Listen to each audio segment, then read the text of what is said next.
The morning mist hung heavy over Windsor Castle as King Charles III stood at his office window, watching the gardeners tend to the rose gardens below. It had been 3 months since his coronation, and the weight of the crown felt heavier with each passing day. The phone on his mahogany desk rang insistently, but he ignored it. He knew what this call was about, and he wasn't ready to face it yet. Camilla, now queen consort, sat in the drawing room adjacent to his study, her hands trembling slightly as she held a letter from her sister Annabel. The elegant handwriting that once brought her joy now felt like daggers piercing her heart. Her family wanted answers.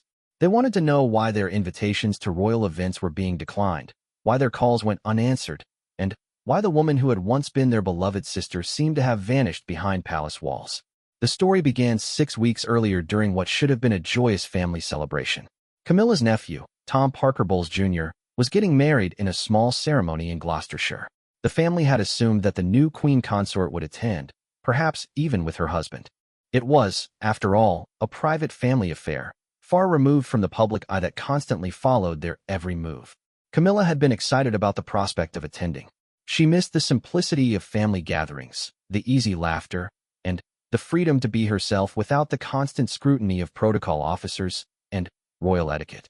She had spoken to Charles about it over breakfast one Tuesday morning in early summer, the sunlight streaming through the tall windows of their private dining room. "Darling, I was thinking about Tom's wedding next month," she had said, buttering her toast with careful precision. "It would mean the world to me to be there." Charles had looked up from his morning briefings, his reading glasses perched on the end of his nose. The documents before him detailed security concerns for upcoming royal engagements, and his mind was already calculating the complexities that Camilla's attendance would entail. "Of course, my dear," he had replied absently, returning his attention to the papers. "We'll have the private secretary arrange the details." But when Sir Clive Alderton, the king's private secretary, learned of the plan, his reaction was swift and decisive. The security implications alone were staggering. A private family wedding, with guests who hadn't undergone background checks, in a venue that couldn't be properly secured, was simply out of the question. The risk to both the king and queen consort was deemed unacceptable. The meeting that followed in the oak-paneled conference room was tense. Sir Clive laid out his concerns with military precision, supported by files from the Metropolitan Police's Royal Protection Unit. Intelligence reports suggested heightened threats against the royal family following recent political tensions. Public sentiment, while generally favorable toward the new monarch, remained divided about Camilla's role as queen consort. "Your Majesty," Sir Clive had said, his voice respectful but firm, "we simply cannot guarantee adequate security for such an event. The venue has multiple entry points. The guest list includes individuals we haven't vetted, and the media attention would be impossible to control." Charles listened in silence, his fingers drumming against the polished table. He understood the concerns, had lived with such restrictions his entire life. But he also saw the hope in Camilla's eyes when she spoke about the wedding, the longing for normalcy that he himself felt but had long ago accepted as impossible. Commander Sarah Mitchell from the Royal Protection Unit added her voice to the concerns. "The Parker Bowles family home lacks the security infrastructure necessary for a royal visit. Installing temporary measures would require weeks of preparation and would alert the media to your Majesty's intentions, defeating the purpose of a private visit." The discussion continued for over an hour, with various officials outlining the challenges.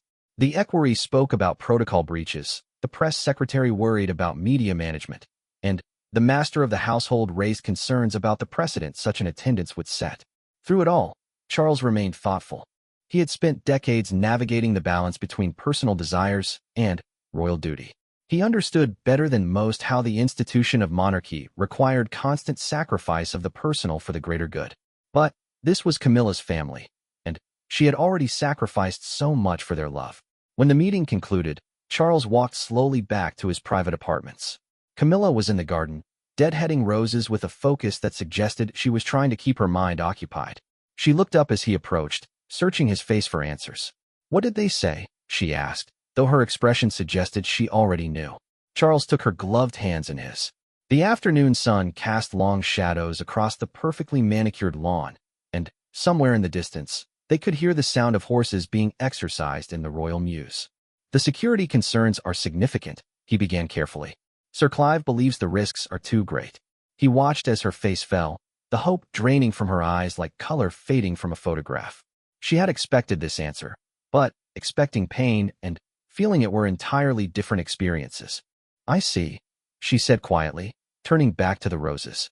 Her voice was steady, but Charles could see the slight tremor in her shoulders. "Perhaps we could host something here instead," he suggested.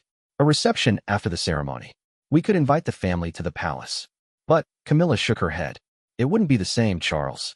They want their sister at their son's wedding, not the queen consort at a formal reception.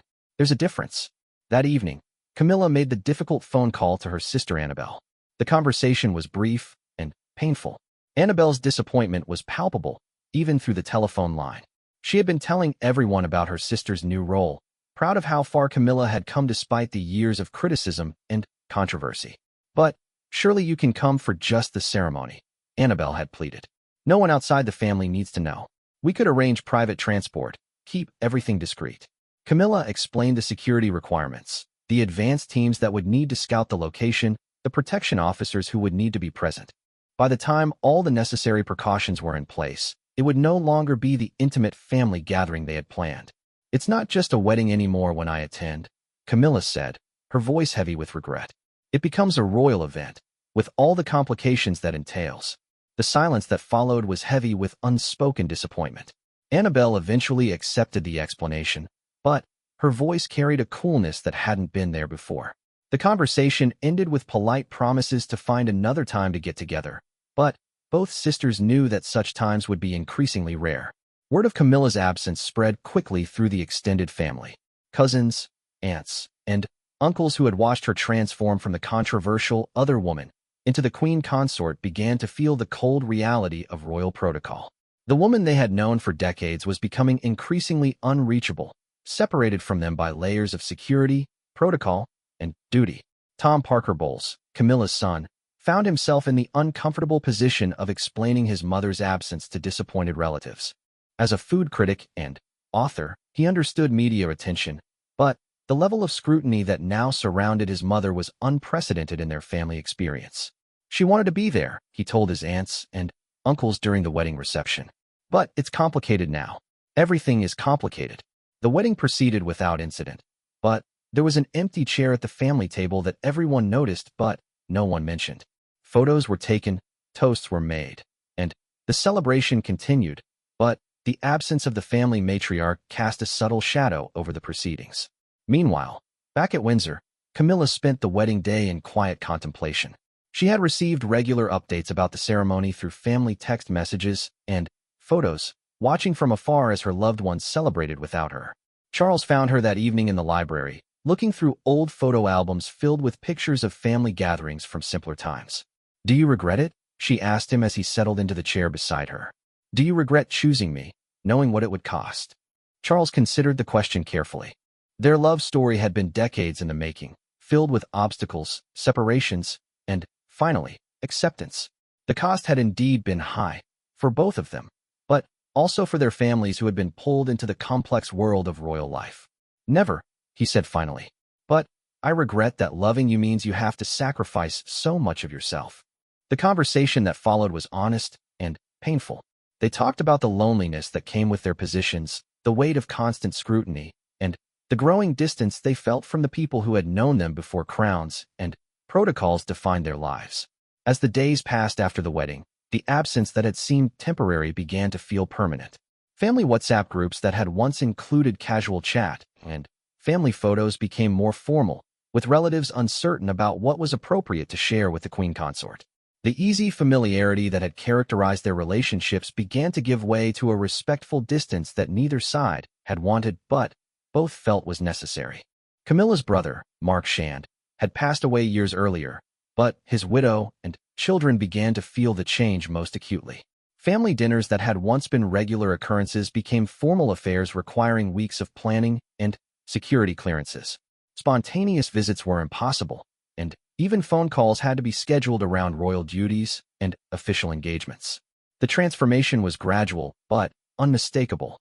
The Camilla who had once been the fun-loving aunt who remembered every birthday and attended every school play was being replaced by a figure of state whose time was measured in carefully scheduled segments and whose presence required advanced planning that made casual family interaction impossible. Sir Clive Alderton watched these developments with professional satisfaction, but personal sympathy. He understood the necessity of the restrictions, but he also saw their human cost. In his long career serving the royal family, he had witnessed this transformation many times, the gradual isolation that came with ascending to the highest levels of the monarchy. Queen Elizabeth II had experienced it, as had Prince Philip.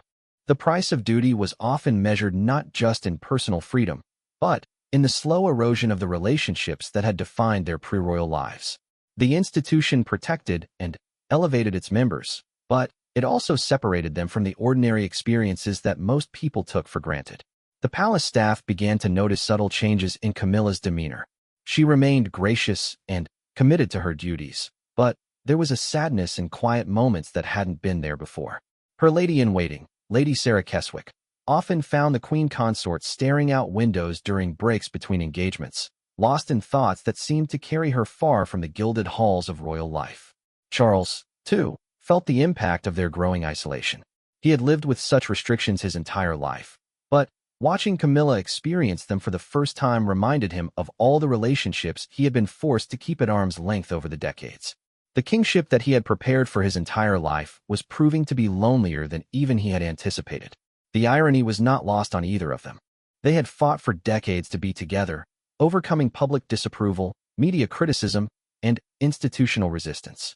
Now that they had achieved everything they had dreamed of, they found themselves more isolated than ever before, cut off from the very people who had supported them through their darkest hours. As autumn approached, the palace received another wedding invitation from the Parker Bowles family. This time, it was for a cousin's daughter, and again, security concerns made attendance impossible. The pattern was becoming established, and with each declined invitation, the distance between Camilla and her family grew wider. The queen consort began to understand something that previous members of the royal family had learned before her, that ascending to the highest levels of the monarchy meant accepting a form of gilded imprisonment, where love and duty were often in conflict, and where the very position that brought them together also threatened to isolate them from everyone else they cared about. The phone calls from family became less frequent, not from lack of love, but from a growing awareness that the Camilla they had known was becoming increasingly unreachable. The woman who had once been their anchor, their gathering point for family celebrations, was transforming into someone whose very presence changed the nature of any event she attended. In the privacy of their apartments, Charles and Camilla began to have conversations about the future of their family relationships. They both understood that their love story, which had seemed to reach its happy ending with their marriage and her acceptance as queen consort, was entering a new chapter that would test their bonds with everyone they held dear in ways they had never anticipated. The autumn rain pelted against the windows of Clarence House as Camilla sat in her private study, staring at her mobile phone. 3 missed calls from her daughter Laura Lopez, 2 text messages from her son Tom, and a voicemail from her sister Annabelle that she hadn't yet found the courage to listen to. The device that had once connected her to her loved ones now felt like a weight in her hands, each notification a reminder of the growing distance between her old life and her new reality. It had been 2 months since the wedding she couldn't attend, and the ripple effects were still spreading through her family like cracks in a mirror.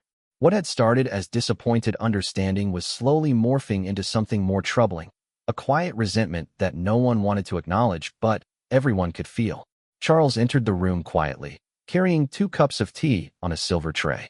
He had developed a habit of checking on her during these quiet moments, sensing when the weight of her new role pressed most heavily on her shoulders.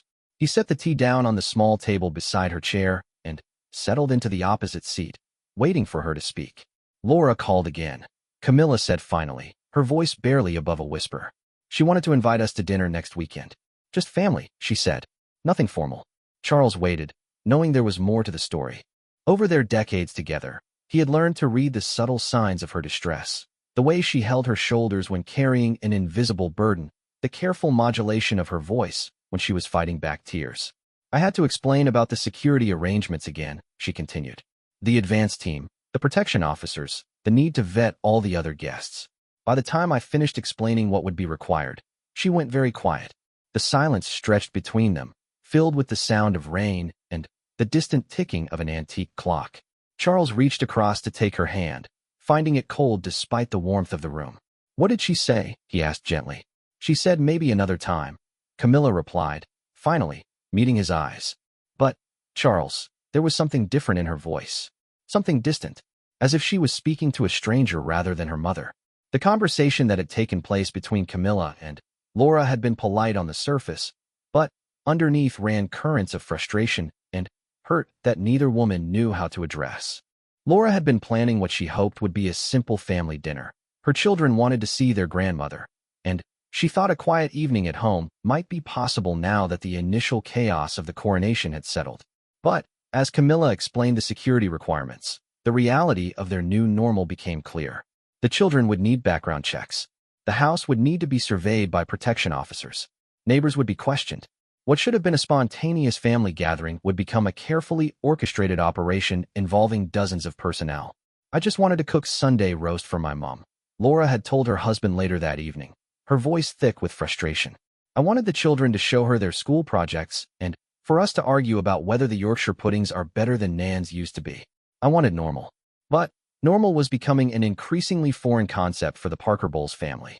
Every interaction with Camilla now required planning, scheduling, and approval from people they had never met. The spontaneity that had characterized their relationships for decades was being systematically eliminated by the very security measures designed to protect the woman they loved. Tom Parker Bowles was experiencing similar challenges. As a food writer, he had built his career partly on his accessibility and relatability. His readers appreciated his down-to-earth approach to cooking and entertaining, his stories about family meals and traditional recipes. But now, writing about family gatherings had become complicated when those gatherings were increasingly rare and always formal. He had recently been asked to write a piece about Christmas traditions for a major magazine, and he found himself struggling to balance honesty with discretion. How could he write about cozy family holidays when their recent Christmas at Sandringham had been a carefully choreographed royal event? How could he share anecdotes about his mother's cooking when her kitchen was now staffed by royal chefs, and every meal was planned weeks in advance? The magazine editor had been excited about the piece, envisioning heartwarming stories about the Queen Consort's family traditions. But Tom knew that the reality was far more complex than his readers would want to hear. The mother who had once taught him to make her famous bolognese was now surrounded by protocol officers who monitored even her casual conversations. Meanwhile, at Highgrove House, Charles was dealing with his own family complications. His sons, William and Harry, had their own complex relationships with Camilla, shaped by decades of history and their memories of their mother, Diana. The elevation of Camilla to Queen Consort had reopened old wounds and created new tensions that Charles was struggling to navigate. William, now the Prince of Wales, maintained a cordial but distant relationship with his stepmother. He understood the constitutional importance of supporting his father's marriage and Camilla's new role, but, privately, he worried about the impact on the monarchy's reputation and the continued public fascination with his mother's memory. The situation with Harry was even more complicated. Living in California with his wife Meghan and their children, Harry felt increasingly disconnected from the royal family's daily operations. The elevation of Camilla, whom he had once accepted as his father's partner, to the same title once held by his beloved mother, had reopened psychological wounds he thought had healed. Charles found himself caught between competing loyalties and complex emotional dynamics that defied easy solutions. Staff meetings that should have focused on constitutional matters increasingly became exercises in family therapy, as the personal and the institutional collided in ways that created problems no amount of royal protocol could solve. Sir Clive Alderton began to recognize a pattern he had seen before in royal families, the way that elevation to the highest levels of the monarchy could actually weaken family bonds rather than strengthen them.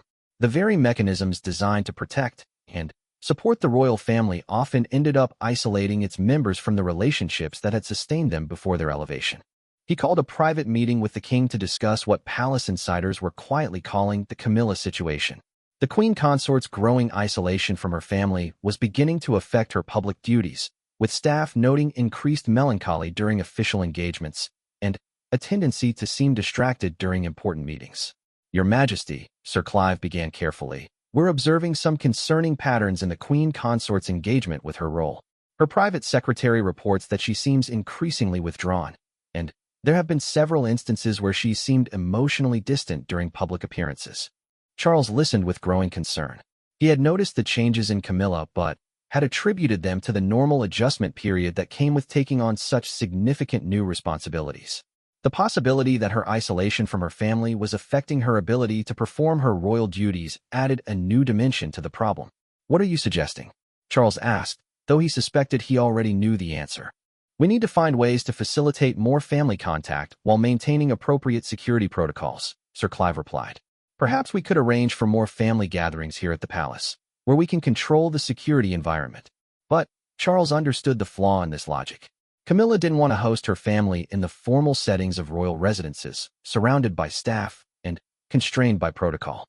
She wanted to be a mother and grandmother, not a queen consort graciously receiving relatives in official surroundings. The conversation continued for over an hour, with various staff members contributing ideas and observations. The master of the household suggested regular family teas in the private apartments. The press secretary worried about media speculation if family visits became too frequent or too public. The protection officers outlined the minimum security requirements that could never be compromised. Through it all, Charles felt the familiar weight of royal responsibility, the constant balancing act between personal happiness and institutional requirements. He had hoped that marriage to Camilla would mark the end of their struggles, but he was beginning to understand that it had actually marked the beginning of a new and more complex phase of challenges. That evening, Charles found Camilla in the garden despite the chilly October weather. She was walking among the autumn roses, many of which had finished blooming for the season. The sight of her moving slowly through the fading beauty of the garden struck him as metaphorical in ways that made his heart ache. "I spoke with Sir Clive today," he said as he approached her, "about finding ways to make family visits more manageable." Camilla stopped walking and turned to face him. In the fading light, he could see the exhaustion in her eyes, not physical tiredness, but the deeper weariness that came from fighting battles that couldn't be won through effort alone. "What did he suggest?" she asked, though her tone suggested she didn't expect any real solutions. Charles outlined the various proposals: formal receptions, scheduled visits to royal residences, carefully orchestrated events that would allow family contact within acceptable security parameters. As he spoke, he watched Camilla's expression grow more distant, and he realized that every suggestion only emphasized how impossible normal family relationships had become. "They're trying to help," she said finally. "I know that. But, Charles, they don't understand. My sister doesn't want to be received by the queen consort in a formal drawing room. She wants to have a cup of tea with her sister and complain about her husband snoring and show me pictures of her garden." The next morning brought news that made the situation even more complicated. A tabloid newspaper had gotten hold of a story about Camilla's absence from family events, presenting it as evidence of growing tensions within the Parker Bowles family. The article speculated about rifts and relationships, painting a picture of royal arrogance and family abandonment that bore little resemblance to the actual situation, but would be difficult to counter without revealing private family dynamics. The palace press office went into damage control mode, issuing carefully worded statements about the queen consort's deep love for her family and her regret that security requirements sometimes made casual visits impossible. But the statements, while true, felt hollow to everyone involved, including the family members who read them in the newspapers before anyone from the palace had bothered to warn them the story was coming. Annabelle Elliott, Camilla's interior designer sister, found herself fielding calls from journalists asking about her relationship with the queen consort. The questions were intrusive and persistent, seeking quotes that could be taken out of context or interpreted as criticism. She began to understand why her sister's life had become so complicated. Even the people who loved Camilla were now seen as potential sources of controversy or scandal. The media attention had an immediate effect on family dynamics. Relatives who had felt comfortable speaking honestly about their disappointment in missing family occasions now felt constrained by the possibility that their words might be overheard, misinterpreted, or used against Camilla in some future story. Conversations became more guarded, with family members self-censoring in ways that made natural communication increasingly difficult. Tom found himself in a particularly awkward position. As a public figure in his own right, he was often approached for comments about his mother's new role. Food and lifestyle journalists who had once focused on his recipes and restaurant reviews now peppered their interviews with questions about royal family dynamics and his access to his mother. "The hardest part," he confided to his wife Sarah during one particularly difficult day, "is that I can't defend her without making things worse. If I say the security restrictions are reasonable, It sounds like I'm taking the palace's side against the family. If I say they're excessive, it sounds like I'm criticizing the institution she's now part of. The impossible position that Tom found himself in was emblematic of the broader challenges facing the entire Parker Bowles family. They wanted to be supportive of Camilla and her new role, but they also wanted to maintain the relationships that had sustained them for decades. The two goals were increasingly in conflict, and there seemed to be no path forward that didn't require someone to make painful sacrifices. Laura was dealing with similar challenges as a mother trying to explain to her children why their grandmother could no longer visit them spontaneously or attend their school events. The children, too young to understand the complexities of royal protocol, simply knew that their beloved grandmother had become much harder to see and that visits now required long preparation and formal arrangements. "Granny used to come watch my football matches," her youngest son had said recently. "But now she sends cards instead. Why doesn't she come anymore?" Laura had struggled to explain security requirements and royal duties to a child who just wanted his grandmother to cheer for him from the sidelines. The conversation had left both of them frustrated and sad, and Laura found herself wondering whether the joy her mother had found in her new role was worth the cost to their family relationships. The November fog rolled across the grounds of Windsor Castle like a gray shroud, muffling sound and blurring the lines between earth and sky. Inside the castle walls, a different kind of mist was settling over the royal household. The uncomfortable silence that came when serious problems couldn't be discussed openly, but couldn't be ignored either. Charles stood before the tall windows of his private study, watching the groundskeepers move like ghosts through the fog as they prepared the gardens for winter. Behind him, his desk was covered with briefing papers for the day's engagements, but his mind was elsewhere. 3 weeks had passed since the newspaper article about Camilla's family tensions, and the ripple effects were still spreading through both the royal household and the Parker Bowles family.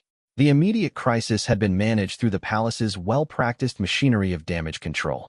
Statements had been issued, sympathetic journalists had been briefed with alternative narratives, and the story had eventually faded from the front pages as newer scandals emerged to capture public attention. But the underlying problems had only grown worse, festering in the silence that followed the media storm. Sir Clive Alderton knocked softly and entered the study, carrying a red dispatch box that contained the day's most sensitive correspondence. Among the official documents was a private letter that he placed carefully on Charles's desk before withdrawing to a respectful distance. "From the Parker Bowles family solicitor, Your Majesty," he said quietly. "It arrived through private channels this morning." Charles picked up the envelope with a growing sense of dread. The use of legal intermediaries suggested that the family's patience with the current situation had reached its breaking point. He opened the letter with hands that trembled slightly, not from age, but from the weight of what he feared it might contain.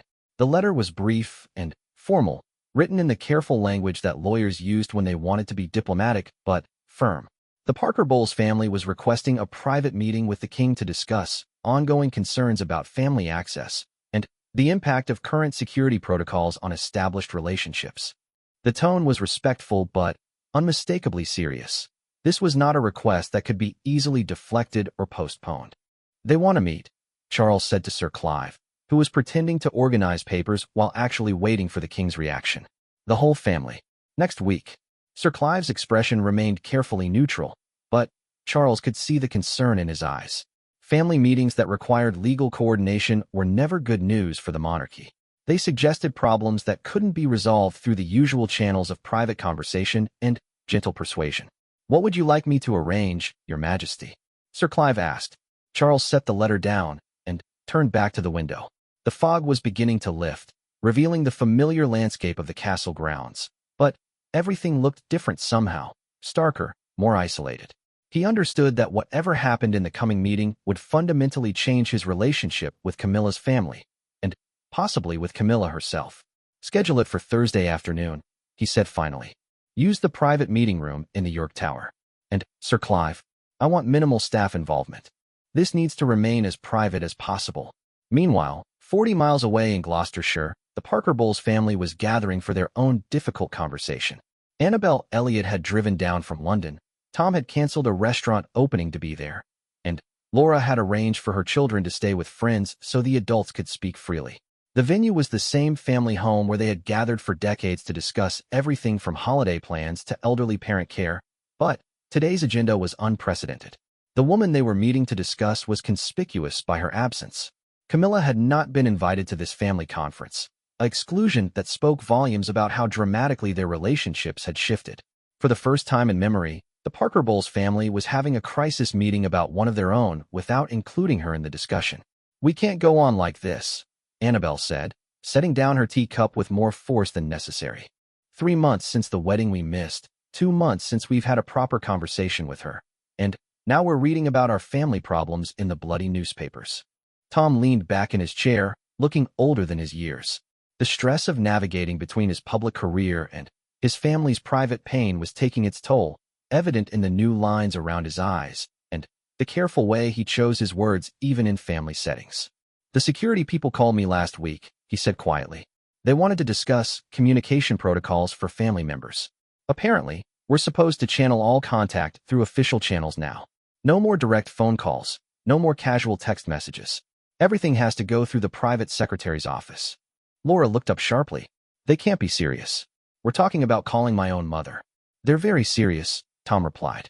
"According to them, unsecured communications pose a risk to operational security. Every family conversation now has to be treated as a potential intelligence leak." The silence that followed was heavy with the weight of what they were all beginning to understand. The informal, loving relationships that had sustained their family for decades were being systematically dismantled by security protocols that treated every family member as a potential threat rather than a source of support. Annabelle pulled out a folder of documents that she had prepared for this meeting. As an interior designer who had worked on several royal projects, she understood better than most how the institutional machinery of the monarchy operated. But understanding it didn't make accepting its intrusion into their family relationships any easier. "I've been researching how other royal families handle these issues," she said, opening the folder. "The common pattern is gradual isolation. First, spontaneous contact becomes difficult. Then, formal channels replace informal ones. Eventually, family relationships become so controlled and artificial that they effectively cease to exist as anything meaningful." She pulled out photographs from family gatherings over the past several years, spreading them across the coffee table like evidence in a court case. The progression was visible in the images. Early photos showing Camilla relaxed and natural with her family, later ones showing her becoming more formal and distant, and, finally, recent images where she appeared in official settings surrounded by staff rather than in casual family environments. "Look at these," Annabelle said, pointing to the most recent photographs. "Even when she's physically present, she's not really there anymore. There's always someone hovering, always some protocol to follow. We're losing her, piece by piece." The conversation continued for over 2 hours, with family members sharing their own experiences of the growing distance. Children asking why Granny couldn't come to their birthday parties. Spouses feeling uncomfortable around the increased security presence. Old friends beginning to avoid social events because of the complications that came with inviting the Queen Consort. By the end of the meeting, they had made a decision that none of them had wanted to contemplate, but all of them recognized as necessary. They would request a formal meeting with the king to present what amounted to an ultimatum. Either find ways to preserve meaningful family relationships, or accept that those relationships would effectively end. "We're not asking her to choose between us and the crown," Tom said as they prepared to leave.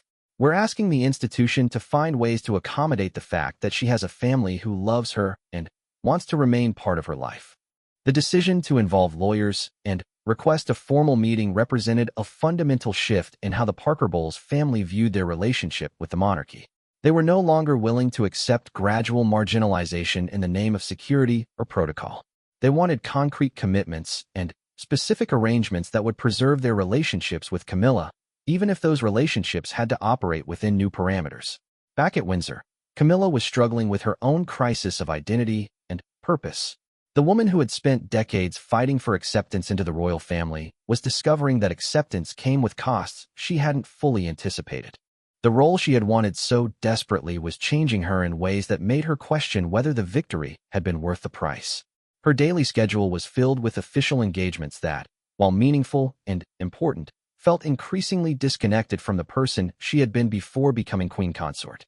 She opened hospitals, attended charity galas, and met with dignitaries, but the work that once energized her now felt like an elaborate performance in which she was losing sight of her authentic self. "I don't know who I'm supposed to be anymore," she confided to her lady-in-waiting during a quiet moment between engagements. Am I Camilla who happens to be queen, or am I the queen who used to be Camilla? Because I'm starting to feel like the first person is disappearing entirely. Lady Sarah Keswick had served several members of the royal family and recognized the signs of what palace insiders privately called crown syndrome, the gradual loss of personal identity that could occur when individuals were absorbed into the institutional machinery of the monarchy. She had seen it happen to others, though never quite as dramatically as she was witnessing with Camilla. Perhaps, ma'am, it would help to think of your roles as complementary rather than competing, Lady Sarah suggested carefully. The qualities that made you a devoted mother and sister are the same ones that make you effective in your royal duties. But Camilla shook her head. It's not that simple anymore. When I was just Camilla, I could drop everything if Laura needed me or show up unannounced if Tom was having a difficult time. Now, every gesture has to be planned. Every conversation has to be scheduled. Every relationship has to be filtered through security protocols and constitutional considerations. The irony of her situation was becoming increasingly clear to Camilla. She had spent years proving that she could be both a loving family member and a dedicated royal consort. But now it seemed that the institution was forcing her to choose between the two identities. The very success she had achieved was threatening to cost her the relationships that had sustained her through the difficult years of public criticism and media attacks. Meanwhile, Charles was dealing with his own family pressures. His sons, William and Harry, were watching the situation with Camilla's family with interest and concern. William, as heir to the throne, understood that how this crisis was resolved would set precedents for his own future relationships. Harry, despite his distance from royal duties, remained concerned about the impact on family dynamics that had taken years to stabilize. During a rare private dinner at Kensington Palace, William raised the subject directly with his father. The situation with Camilla's family is being noticed, he said carefully. People are drawing comparisons to how the institution has historically treated royal spouses' families. The comparison William was making, though unstated, was obvious to both men. Diana's family, the Spencers, had experienced their own complicated relationship with the royal establishment, marked by tensions over access, influence, and competing loyalties. The parallel was uncomfortable but undeniable. What are you suggesting? Charles asked, though he suspected he knew the answer. That we need to be more proactive about finding solutions before this becomes another example of how the monarchy destroys personal relationships in the name of institutional preservation, William replied. The public has accepted Camilla, but they won't accept watching her family be systematically excluded from her life. The conversation continued late into the evening, with both men acknowledging the complexity of balancing personal relationships with institutional requirements. Charles found himself in the uncomfortable position of defending decisions that he privately questioned while trying to maintain the constitutional responsibilities that came with his role as king. As November drew to a close, the date for the family meeting approached with the inevitability of a gathering storm. Palace staff began making careful preparations for what everyone understood would be a difficult and potentially damaging conversation. Security protocols were reviewed, legal advisors were consulted, and contingency plans were developed for various possible outcomes. Camilla herself was excluded from most of these preparations, a decision that reflected the palace's view that the meeting was about her rather than with her. This exclusion, while perhaps institutionally logical, further emphasized how completely the monarchy's protective instincts had separated her from the very family relationships that the meeting was designed to address. The night before the scheduled meeting, Charles found Camilla in their private sitting room, staring into the fire with an expression of profound sadness. She had spent the day fulfilling royal duties with her usual grace and professionalism, but the effort was clearly taking its toll. "Tomorrow will be difficult," he said, settling into the chair beside her. "I know," she replied without looking away from the flames. "And, Charles, I'm afraid of what they might say. I'm afraid they might ask me to choose." The possibility that Camilla's family might present him with an ultimatum, meaningful access to their sister and mother, or no relationship at all, was one that Charles had been trying not to contemplate. But, as the meeting approached, it was becoming clear that such a choice might be exactly what the Parker Bowles family intended to force. "Whatever they say," Charles said, reaching for her hand, "we'll face it together." But, even as he spoke the words, both of them understood that together was becoming an increasingly complicated concept when institutional pressures were pulling them in directions that their hearts didn't want to go. The York Tower at Windsor Castle had witnessed many historic conversations over its centuries of existence, but few as personally charged as the one that was about to take place on this gray December afternoon. The private meeting room, normally reserved for sensitive diplomatic discussions, had been carefully prepared for what palace staff privately called the family intervention. Charles arrived 15 minutes early, a habit from decades of royal punctuality, but also because he needed time to steel himself for what was to come. The room felt cold despite the heating, and he found himself adjusting the positioning of chairs around the oval mahogany table, a nervous gesture that reminded him uncomfortably of his childhood, when he would rearrange his toys while waiting for difficult conversations with his parents. Sir Clive Alderton entered quietly, carrying a leather portfolio that contained various documents and proposals that had been prepared in hopes of finding compromise solutions. But both men understood that the family's decision to involve lawyers and request a formal meeting suggested they were beyond the point where traditional palace diplomacy might be effective. "They've arrived, Your Majesty," Sir Clive reported. "The whole family, as requested, plus their solicitor, Mr. James Crawford. He has an excellent reputation for discretion." Charles nodded, straightening his tie and assuming the formal bearing that decades of royal training had made second nature. But beneath the surface composure, he felt the particular kind of anxiety that came from family confrontations, a nervousness that no amount of constitutional authority could alleviate. The Parker Bowles family entered the room with the coordinated determination of people who had rehearsed this moment extensively. Annabel Elliot led the way, her usual warmth replaced by a businesslike formality that Charles had never seen from her before. Tom and Laura followed, both looking uncomfortable but resolved, while their solicitor brought up the rear with the measured steps of someone accustomed to difficult negotiations. The initial greetings were polite but strained, with none of the usual family banter that had characterized their interactions for decades. Charles offered tea, which was accepted but barely touched. Everyone understood that this was not a social visit, despite the familial relationships that connected everyone in the room. Mr. Crawford was the first to speak, his voice carrying the careful neutrality that lawyers cultivated for sensitive situations. "Your Majesty, my clients have asked me to facilitate this discussion because they feel that normal family communication channels have become impossible to navigate. They want to be clear that this meeting comes from love and concern, not from any desire to create difficulties for the crown." Charles appreciated the diplomatic opening, but he could see the tension in the family members' faces that suggested their patience with diplomatic niceties was limited. These were people who had been pushed to the breaking point by circumstances they felt powerless to change. "I'm grateful that you felt you could bring your concerns directly to me," Charles replied carefully. "Camilla's happiness is important to me, and I know that her relationships with all of you are crucial to that happiness." Annabelle leaned forward slightly, her interior designers automatically noting the formal arrangement of the room and how it reinforced the distance between them. "With respect, Your Majesty, if Camilla's happiness truly were the priority, we wouldn't be sitting in this room having this conversation through lawyers." The directness of her response seemed to surprise everyone, including Annabelle herself. But, having broken through the diplomatic veneer, she continued with gathering momentum. "We've lost our sister, Charles. Not to death, not to distance, but to an institution that seems determined to isolate her from everyone who knew and loved her before she became queen consort. 3 months ago, she would call me every few days just to chat. Now, I have to submit requests through your private secretary's office to schedule a phone conversation." Tom added his voice to his aunt's concerns, his professional experience with media and publicity giving him insight into the broader implications of their family's situation.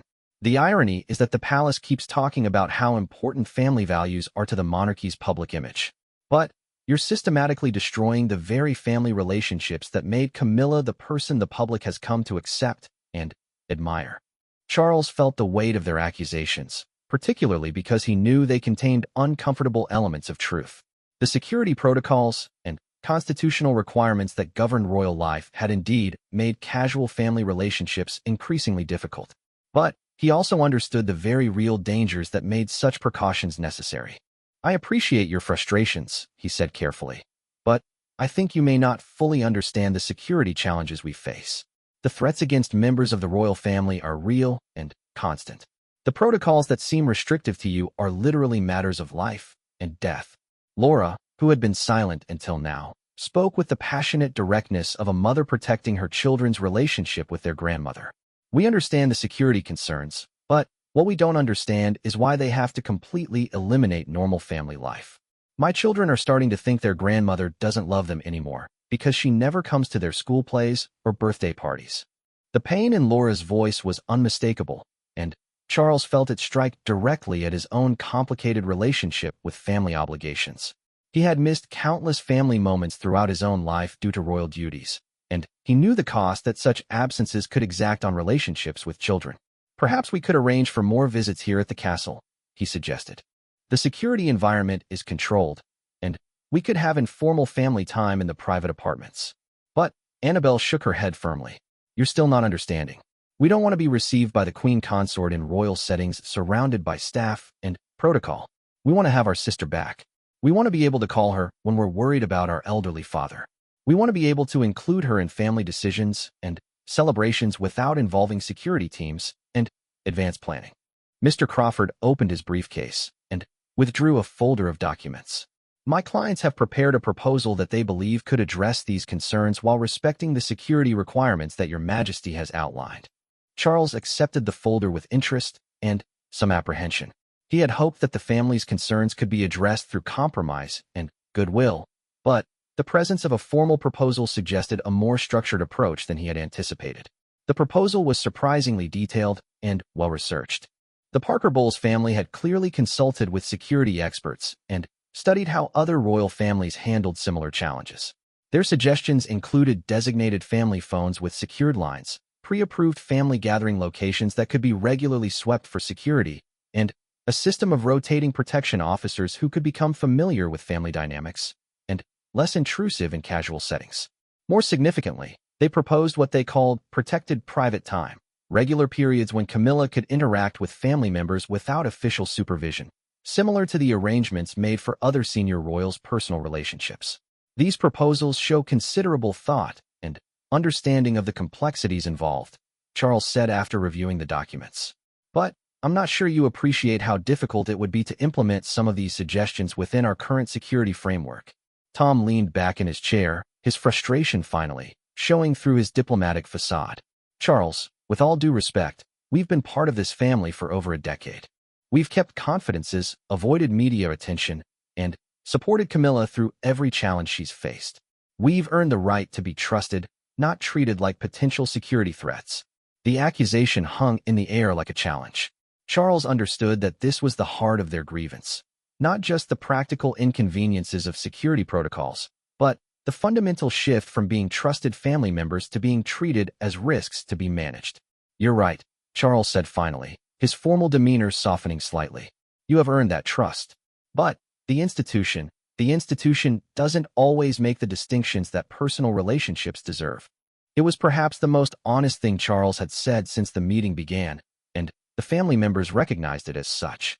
For a moment, the formal atmosphere in the room eased slightly as they glimpsed the man behind the monarch, someone who was himself struggling with the competing demands of personal relationships and institutional requirements. Annabelle pressed the advantage that this moment of honesty had created. Then, change the institution, Charles. You're the king. If these protocols are destroying your wife's happiness and isolating her from the people who love her, then use your authority to modify them. But Charles's expression hardened again as he felt the weight of constitutional responsibility. It's not that simple. The security protocols exist because of very real threats. Every modification we make potentially creates vulnerabilities that could endanger not just Camilla, but all of us. But at what cost?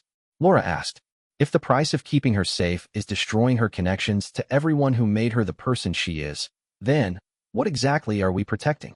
You'll have preserved the queen consort, but lost Camilla entirely. The philosophical challenge in Laura's words struck at the heart of Charles's own concerns about royal life. He had spent his entire existence navigating the balance between personal authenticity and institutional requirements, and he knew how easy it was to lose sight of the person beneath the role.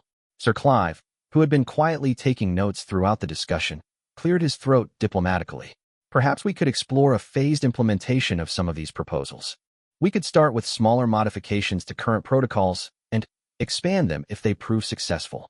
But Mr. Crawford shook his head firmly. My clients appreciate the diplomatic suggestion, but they're not interested in token gestures or gradual improvements. They want fundamental changes that will restore meaningful access to their sister and mother.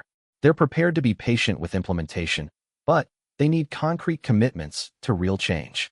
The solicitor's words carried an implicit threat that everyone in the room understood. The Parker Bowles family was prepared to go public with their grievances if their private appeals were ignored or deflected. They had the moral authority of genuine family concern and the practical leverage of being able to damage the royal family's reputation for valuing family relationships. Charles found himself facing exactly the kind of choice he had hoped to avoid, between institutional caution and personal loyalty. The security establishment would fight any significant modifications to current protocols, arguing that any reduction in protection levels could have catastrophic consequences. But the family sitting across from him was asking for nothing more than the kind of natural relationships that most people took for granted. What you're asking for, Charles said slowly, would require me to override the considered advice of security professionals who have decades of experience protecting the royal family. Yes, Annabelle replied simply. That's exactly what we're asking for. We're asking you to decide that your wife's emotional well-being and family relationships are worth accepting some additional risk. The room fell silent as everyone absorbed the stark choice that had been laid out. Charles understood that his next words would determine not just the future of Camilla's family relationships, but the kind of monarch he intended to be, one who prioritized institutional caution or one who was willing to take calculated risks for personal happiness. Outside the tall windows of the York Tower, winter darkness was falling across the castle grounds. Inside the meeting room, the weight of difficult decisions seemed to press down on everyone present as they waited for the king's response to his family's unprecedented challenge to the very foundations of how the modern monarchy protected and isolated its members. The silence in the York Tower stretched beyond comfort, broken only by the distant chiming of the castle clock marking the hour. Charles stood and walked to the tall windows, gazing out at the winter landscape while the weight of decision pressed upon him like a physical burden. Behind him, the Parker Bowles family waited with the tense patience of people who had laid everything on the table and could do nothing more but await judgment. When Charles finally turned back to the room, his expression had changed. The formal mask of royal composure had given way to something more human, the face of a man who had reached the limits of institutional thinking and was prepared to act from the heart. You're asking me to choose between the advice of security experts and the happiness of my wife, he said quietly. When you put it that way, there really isn't a choice at all. Sir Clive looked up sharply from his notes, recognizing the tone that preceded royal decisions that would make his life considerably more complicated. In 40 years of royal service, he had learned to read the signs when monarchs were about to prioritize personal considerations over institutional advice. I cannot promise you that every suggestion in your proposal can be implemented immediately, Charles continued, returning to his seat at the head of the table. But I can promise you that we will find ways to restore Camilla's access to her family that don't require her to choose between being queen consort and being your sister and mother. The visible relief on the faces around the table was immediate and profound. Annabelle's rigid posture relaxed for the first time since entering the room, while Tom and Laura exchanged glances that conveyed years of shared concern finally being acknowledged. What exactly are you proposing, Your Majesty? Mr. Crawford asked, his professional caution preventing him from accepting verbal assurances without concrete details. Charles looked at Sir Clive, who was already calculating the logistics and security implications of what his monarch was about to commit to. Sir Clive, I want you to work with Mr. Crawford's team to develop new protocols that prioritize family access while maintaining reasonable security precautions. I'm not asking you to eliminate security. I'm asking you to be more creative about how we provide it. Your Majesty, Sir Clive said carefully, the security establishment will have serious concerns about any significant changes to current protocols. Then, we'll address those concerns, Charles replied firmly. But we'll address them while making it clear that preserving Camilla's family relationships is not negotiable. The institution will adapt to support her needs, not the other way around. It was perhaps the strongest statement Charles had made since becoming king about prioritizing personal relationships over institutional convenience. The words seemed to surprise him as much as everyone else in the room, as if he was discovering his own willingness to challenge the system that had shaped his entire life. Annabelle leaned forward with the first genuine smile she had shown since arriving. Are you saying that Camilla will be able to see her grandchildren without advanced security sweeps? That she can call us when she needs to talk without going through official channels? I'm saying that we're going to find ways to make family life possible within reasonable security parameters, Charles replied. It may look different from what it was before, but it will be real family life, not the formal substitute we've been offering. Over the next 2 hours, the conversation shifted from confrontation to collaboration as both sides began working through practical solutions. The Parker Bowles family's detailed research proved invaluable as they outlined specific situations where current protocols created unnecessary barriers to normal interaction. Tom described the complexity of trying to coordinate family holiday plans when every gathering required security assessments and advanced planning. We used to decide Christmas dinner arrangements in November. Now we're told we need to submit location and guest lists 6 months in advance. Laura shared her children's confusion about why their grandmother's visits had become so formal and infrequent. My youngest asked me if Granny was angry with him because she doesn't come to read bedtime stories anymore. How do you explain security protocols to a 6-year-old who just wants his grandmother to tuck him in? These personal anecdotes helped Charles understand the human cost of policies that seemed reasonable in abstract security briefings, but devastating when applied to real family relationships. He began to see how the very measures designed to protect Camilla were actually isolating her from the sources of strength and happiness that made her effective in her royal role. Sir Clive, despite his initial reservations, found himself drawn into the problem-solving process. His years of experience with royal logistics proved valuable in identifying creative solutions that could meet both security requirements and family needs. We could establish secure family communication lines that would allow spontaneous contact without going through official channels, he suggested. And we could develop a rotating schedule of pre-cleared family locations that wouldn't require fresh security assessments for every visit. The proposal that emerged from their discussions was more comprehensive than anyone had expected. It included regular family time at pre-secured locations, direct communication channels that bypassed official protocols, and a new category of family protection officers who would be trained to provide security while remaining unobtrusive during personal interactions. Most significantly, it established the principle that Camilla's family relationships were a constitutional priority rather than a personal indulgence to be accommodated when convenient. This shift in perspective would require changes throughout the royal household's approach to balancing security with personal needs. The key, Charles said as the meeting drew toward a close, is remembering that Camilla's effectiveness as queen consort depends on her remaining the person she was before accepting the role. If we strip away her connections to the people who shaped her character, we'll destroy the very qualities that make her valuable to the monarchy. As the family prepared to leave, the atmosphere in the room had transformed completely. The formal confrontation had evolved into a collaborative planning session, with both sides committed to making the new arrangements work. But everyone understood that implementation would be the real test of whether good intentions could overcome institutional inertia. Annabelle paused at the door for a private word with Charles. Thank you for listening. I know this wasn't easy, and I know it will create complications for you with your staff and security people. The complications will be worth it if they give Camilla back to her family, Charles replied. I've watched too many royal marriages damaged by the institution's inability to accommodate human needs. I don't intend to let that happen to us. That evening, Charles found Camilla in their private sitting room, still dressed in the formal attire from her afternoon engagements, but looking exhausted by the emotional weight she had been carrying. She had spent the day wondering what her family was saying about her in their meeting with Charles, fearing that she might be forced to choose between the role she had fought to achieve and the relationships that had sustained her through the difficult years. How did it go? She asked as he settled beside her, though her expression suggested she was afraid to hear the answer. It went better than I expected, Charles said, taking her hand. Your family loves you very much. They're not angry with you. They're angry with us, with the institution, for making it so difficult to maintain normal relationships. He outlined the new arrangements that had been agreed upon, watching as hope gradually replaced the resignation that had been growing in her eyes over the past months. The prospect of being able to call her sister when she needed to talk, of seeing her grandchildren without elaborate security preparations, of being included in family decisions and celebrations brought tears of relief to her eyes. But won't this create problems for you? She asked. Won't the security people resist these changes? Probably, Charles admitted.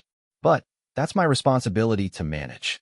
You shouldn't have to choose between being queen consort and being yourself. If the institution can't accommodate both, then the institution needs to change. The implementation of the new family protocols proved to be as challenging as Sir Clive had predicted. The security establishment mounted significant resistance to any modifications to existing procedures, arguing that every change created potential vulnerabilities that could be exploited by hostile actors. Commander Sarah Mitchell requested a private meeting with the king to express the protection unit's concerns about the proposed changes. Your Majesty, these modifications fundamentally alter our ability to provide comprehensive security coverage. We cannot guarantee the Queen Consort's safety if we're required to operate under these relaxed protocols. But Charles held firm to his decision, recognizing that this was a test of his authority as king and his commitment to balancing institutional requirements with human needs. Commander Mitchell, I appreciate your concerns, but I'm asking you to find creative solutions, not reasons why change is impossible. The Queen Consort's emotional well-being is a security issue as much as any physical threat. Over the following weeks, the royal household began implementing the new arrangements with varying degrees of success. Some staff members embraced the challenge of finding innovative security solutions, while others maintained that any relaxation of protocols represented an unacceptable risk to royal safety. The first test came when Camilla's granddaughter had a minor accident at school and was taken to the hospital for stitches. Under the old protocols, Camilla would have needed to coordinate through official channels and travel with a full security detail, likely arriving long after the crisis had passed. Under the new arrangements, she was able to go directly to the hospital with minimal security presence, arriving in time to comfort her granddaughter and support Laura during a stressful afternoon. It was the first time in months that I felt like a normal grandmother, Camilla told Charles that evening. No advance teams, no protocol officers, just a grandmother worried about her granddaughter's scraped knee. The success of these smaller interventions gradually built confidence in the new system among both the family and the security staff. Protection officers began to appreciate that their job was easier when the Queen Consort was relaxed and surrounded by supportive family members rather than isolated and increasingly dependent on formal royal support systems. The media eventually noticed the changes, reporting positively on the Queen Consort's increased presence at family events and her apparent happiness in carrying out royal duties. Royal correspondents commented on her renewed energy and the natural warmth that had returned to her public interactions.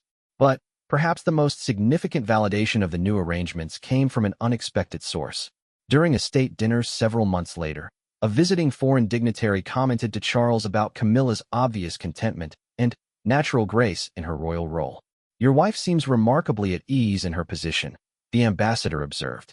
Many royal consorts struggle to balance their institutional duties with their personal identities, but Queen Camilla appears to have achieved that balance beautifully. Charles smiled, understanding that the ambassador was unknowingly commenting on the success of their family-first policy. I think the secret is remembering that effective royalty comes from authentic humanity. The moment we separate the person from the role, we lose both. As the first anniversary of his coronation approached, Charles reflected on the lessons learned from the crisis with Camilla's family. The challenge they had posed, choosing between institutional caution and personal happiness, had forced him to define what kind of monarch he intended to be.